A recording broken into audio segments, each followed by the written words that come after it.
And a very good evening. You're listening to KXLU Los Angeles, and the program is Center Stage. Joining us now in studio to talk about his new film, Oh My God, we have Peter Rodger. Do you think this film might challenge or threaten some? Yeah, I do. Do you think I'm asking a question that's been asked for a long time, and the whole point is maybe to challenge people to start a discussion.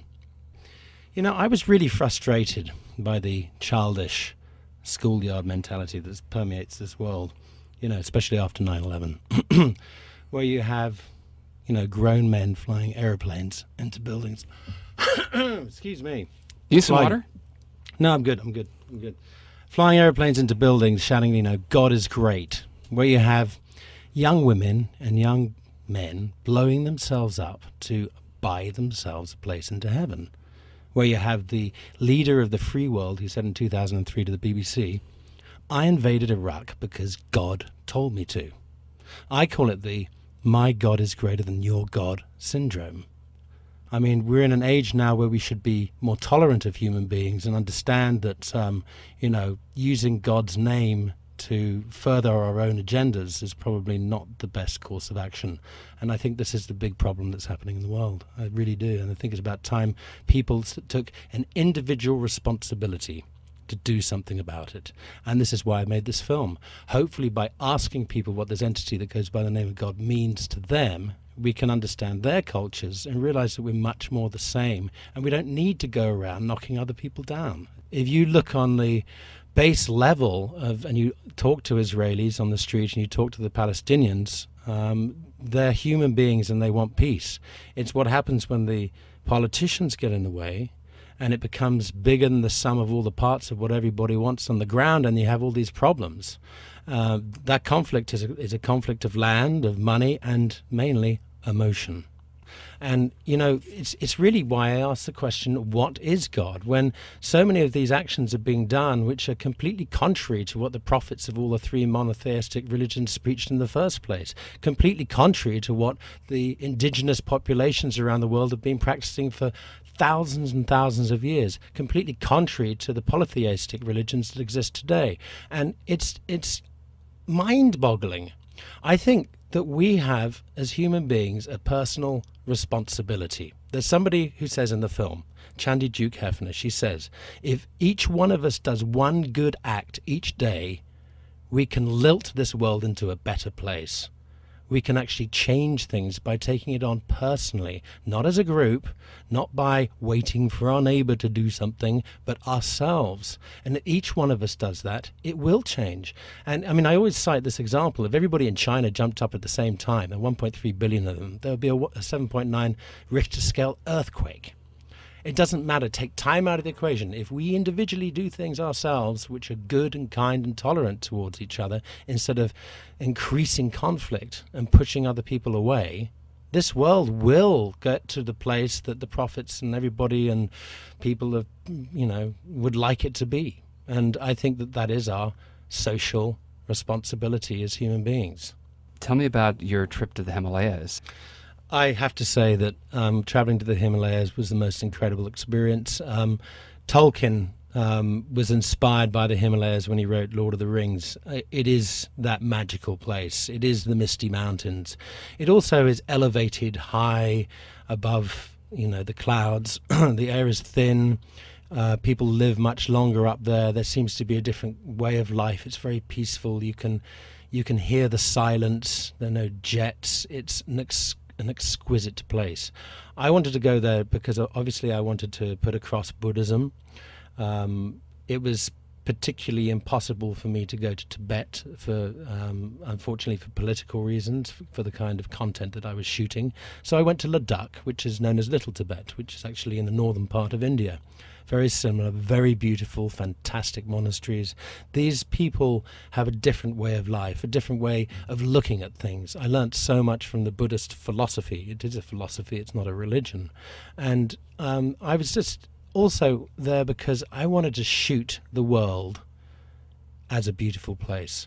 And it didn't occur to me until after I'd cut the film that what I was doing with my camera was actually paying homage to what some people could refer to as God, the beauty of this planet, the beauty of the look in a child's eye, the beauty of a portrait of an old man or a cuddle or somebody in pain even, the beauty of landscapes and light and clouds and rain and whatever. It's all there for us. And the Himalayas was probably one of the most picturesque places I've been to.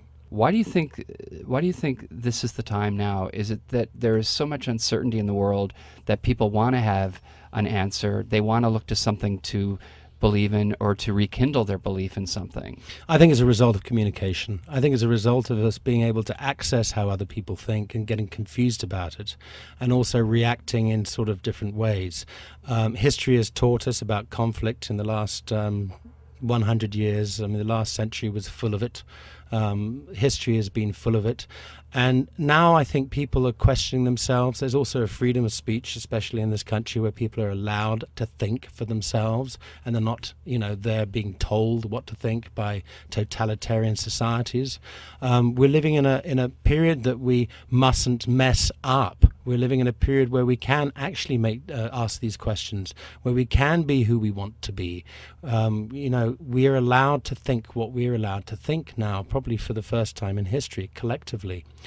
This pushes people apart, but it also brings people closer together, and that's what I want to do with this film.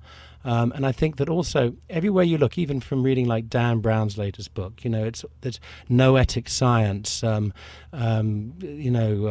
books like Richard Dawkins and Christopher Hitchens, and then the battle of those who are perhaps more religious against science. It's all great dialogue, and I think that dialogue and discussion is what is needed to happen to make the world go in the direction that it should do. And I think it's happening. And I think if you look at other things like the Kalug from in Hinduism, which is a period of time that was prophesized, and you look at the end of days in the Bible, whatever you want to do, whatever book you read into, we're coming to that period. The whole 2012 syndrome, is that the end of the world or the beginning of something new? These are all great questions. People are talking about it. People are becoming more aware of their own consciousness and their place on this earth, and it's extremely healthy. Ultimately, what do you think is the message that you received from this project? Let all our karmas run over our dogmas. Let us understand that we are in control of our life much more than we might think it is. Do good things and understand. If you're religious, read your book. Understand what it is from the bottom up, and don't rely on other human beings to tell you what it is. Don't rely on people who might have hidden agendas to manipulate or to actually translate your book for you. Read it for yourself. And, the big sort of conflicts actually come from the three monotheistic religions to a degree, and you can boil them down pretty simply. I think for Judaism, it's the Ten Commandments. What a great code of practice. Practice them. It doesn't say go and kill anybody or do anything like this. For Islam, it's the 5 pillars of Islam. Very similar to the Ten Commandments, It doesn't talk about going and killing people. And then you've got the New Testament, which I think you can sum up by Jesus Christ's Sermon on the Mount. It is a fantastic code of practice. So those I think you can sum it up with those codes of practice. I think that we are primitive little organisms on a big rock in a scary vacuum. We are driven by fear a lot of the time, and we're desperate to find something to hold onto. And I think the whole point about life is that you can hold on to something without pushing other people away. One of the most interesting things I found in this film was talking to Kanjo Tanaka, who is a Zen master. I found him in his temple in Kyoto in Japan. I walked in there. It was one of the most peaceful places in the world. And he said to me, we're already in paradise. We're here because we're already saved. It is our responsibility to realize that life is paradisical. He said, it's also hell for a lot of people. And his job as a Zen master is to teach those people that it's actually paradise and not hell, but to breathe, live, and enjoy life for what it is, and work by those codes of practices that are in every single one of the books that most of the religions worship today. And, you know, somebody once said to me, they said, yesterday's breath is memory, tomorrow's breath is contemplation, but the air in my lungs now is what is keeping me alive. Thanks for tuning in. Just a reminder, you can hear Center Stage live every Tuesday night, 7 p.m. Pacific Standard Time on KXLU Los Angeles, also streaming on the net at www.kxlu.com. Until next time, this is Mark Gordon, and I'll see you Center Stage.